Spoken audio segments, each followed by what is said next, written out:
Harkuma keessan bal'isaati. Hallelujah.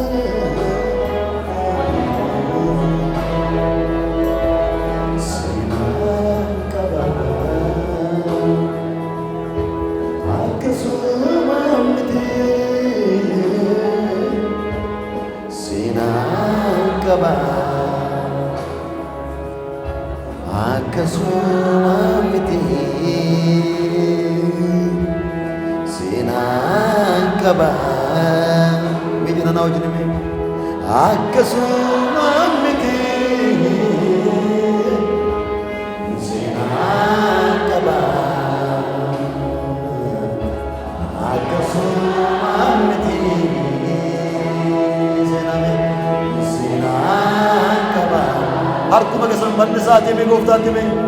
akkasuma miti seenaan qaba akkasuma miti harkuma kee ol kaasii warra seenaa qabdu mee seenaan qaba akkasuma miti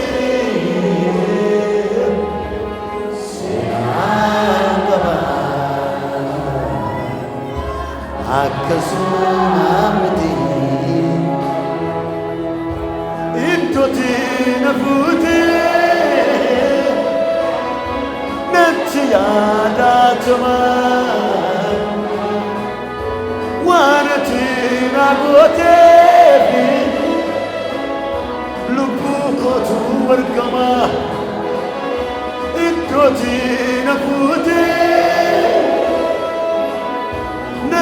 yaadatama olmaatiin hawwattee lubbuu koo warqama haleluuyaa lubbuu koo warqama haleluuyaa seenaan qaba beeta akkasuma miti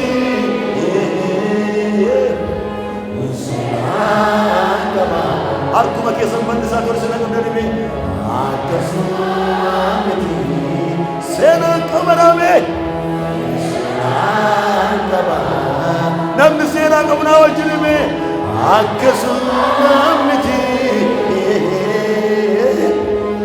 seenaan qaba akkasuma miti seenaan qaba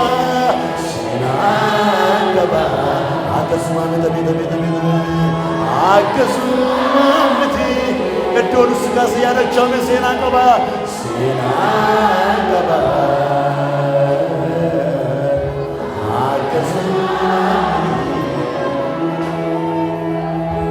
iddootti na fuutee natti yaadatama waan ati na gooteef lubbuu koo warqama haleluuyaa lubbuu koo warqama haleluuyaa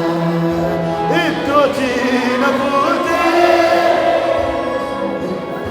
natti yaadatama waan ati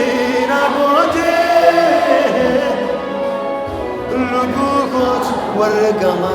haleluuyaa lubbuu koo warqama haleluuyaa iddootti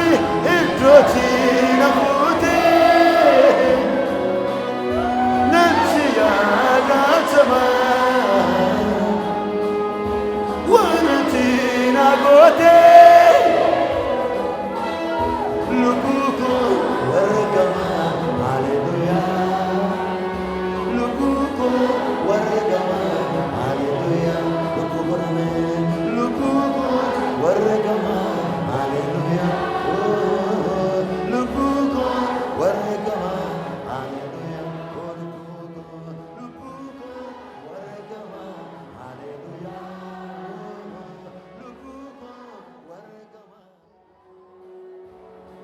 harki waaqayyoo madaa keetti waa kan jiru laphee keenya sadafee kan jira furri waaqayyoo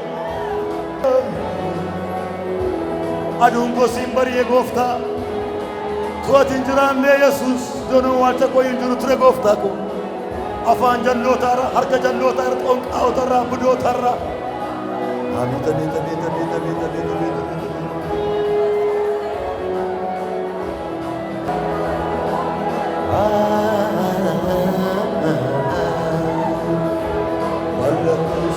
Rakkatus angkan keti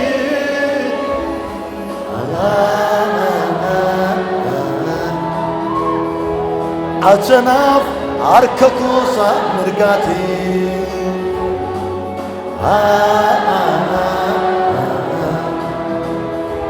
Imunafin abatul midoke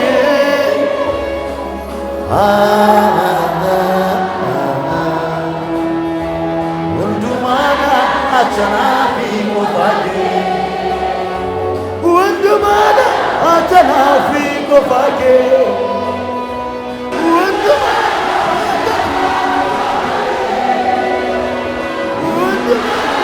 atanafi kofage Undumana atanafi kofage Undumana atanafi kofage Hello